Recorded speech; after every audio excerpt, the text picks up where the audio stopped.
Shivani Shivaji Roy theatres में वापस आ चुकी है। ये फिल्म क्या आपको देखनी चाहिए?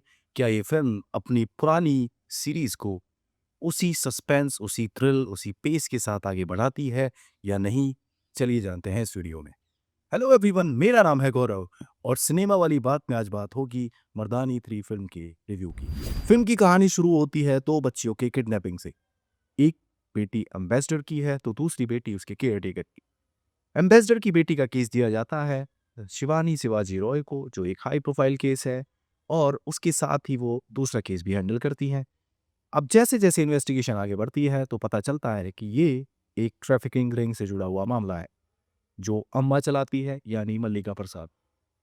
ये ट्रैफिकिंग रिंग कैसे भीख माफियाओं से भी जुड़े हुए हैं, ये भी आपको इस फिल्म में पता लगेगा। तो ये फिल्म की कहानी इतनी ही ट्रेलर में दिखाई गई थी और इतनी ही इस फिल्म में है। मर्दानी 3 मर्दानी सीरीज की 3rd इंस्टॉलमेंट है। इससे पहले जो 2 मूवीज आई थी वो बहुत ही सक्सेसफुल मूवीज थी। उन दोनों ही फिल्मों में शिवानी शिवाजी रॉय का कैरेक्टर इसीलिए उभर के आया था क्योंकि वहां पे विलन्स बहुत स्ट्रांग थे। तो 3rd फिल्म में भी विलन को स्ट्रांग करने की कोशिश की गई है। अम्मा की एंट्री आपका दिमाग हिला सकती है, आपको डरा सकती है, लेकिन जैसे जैसे फिल्म आगे बढ़ेगी वो अपना रुतबा खो देगी।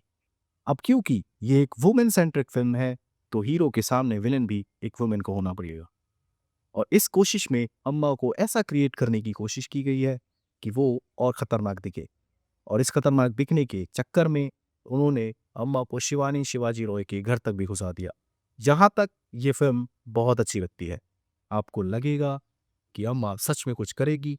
सेकेंड हाफ में जैसी एंट्री होती है, अम्मा एकदम से अपना पूरा का पूरा रुतबा पल में खो देती है। ऐसा लगता ही नहीं कि ये विलन है। बहुत ही एवरेज विलन सेकेंड हाफ में ये बन जाती हैं। इनके साथ साथ 2-3 कैरेक्टर्स और हैं। एक शिवानी शिवाजी रॉय के साथ, जो एक लेडी कांस्टेबल का रोल है, वो बहुत अच्छा है। दूसरा कैरेक्टर अम्मा के साथ है। उस कैरेक्टर के बारे में मैं ज़्यादा नहीं बताऊंगा क्योंकि वो कैरेक्टर एक स्पॉइलर हो जाएगा। इस फिल्म में अगर 0.01% की अनप्रेडिक्टेबिलिटी आप रखते हैं तो वो कैरेक्टर है। इसके अलावा मैं दावे से कह सकता हूँ कि आप पूरी फिल्म 100% प्रेडिक्ट कर सकते हैं। इस फिल्म में फिल्म 2 या फिल्म 1 के जैसा कुछ भी नहीं है। बॉलीवुड की ज़्यादातर फिल्में जहाँ पहले हाफ में वीक रहती हैं क्योंकि वहाँ पे स्टोरी बिल्डअप किया जाता है, कैरेक्टर बिल्डअप किया जाता है, और इसके साथ-साथ कहीं न कहीं सस्पेंस भी कुछ क्रिएट किए जाते हैं, और सेकंड हाफ में जाके फिल्मों का लेवल अप चला जाता है। लेकिन मर्दानी 3 के केस में ये बिल्कुल उल्टा है। यहाँ पे आपको स्टार्टिंग अच्छी मिलेगी, पहला हाफ स्ट्रांग मिलेगा, लेकिन जैसी ही फिल्म सेकंड हाफ में एंट्री करती है, ये फिल्म पुअर हो जाती है।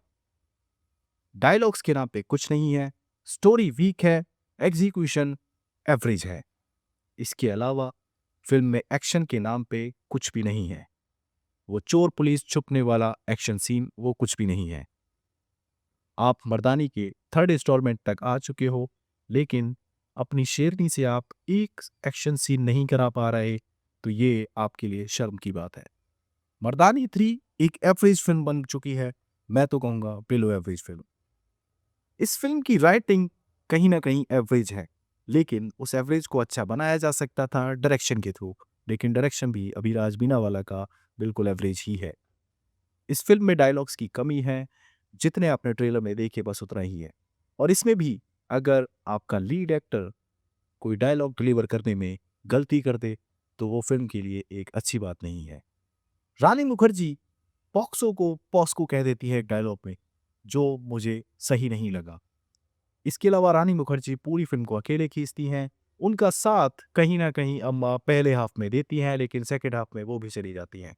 मर्दानी 2014 में आई थी और उसका कलेक्शन लगभग 35 करोड़ था। मर्दानी 2 को आने में 5 साल लगे। 2019 में मर्दानी 2 ने 48 करोड़ रुपए की कमाई की। मर्दानी 3 हाजिर है 2026 में 35 करोड़ के लगभग बजट के साथ। इस फिल्म को बॉर्डर 2 के रहते ऑलरेडी स्क्रीन्स कम अलॉट हुई हैं, लेकिन फिर भी इसका कलेक्शन 3.80 करोड़ है, जो कि अच्छा माना जा सकता है।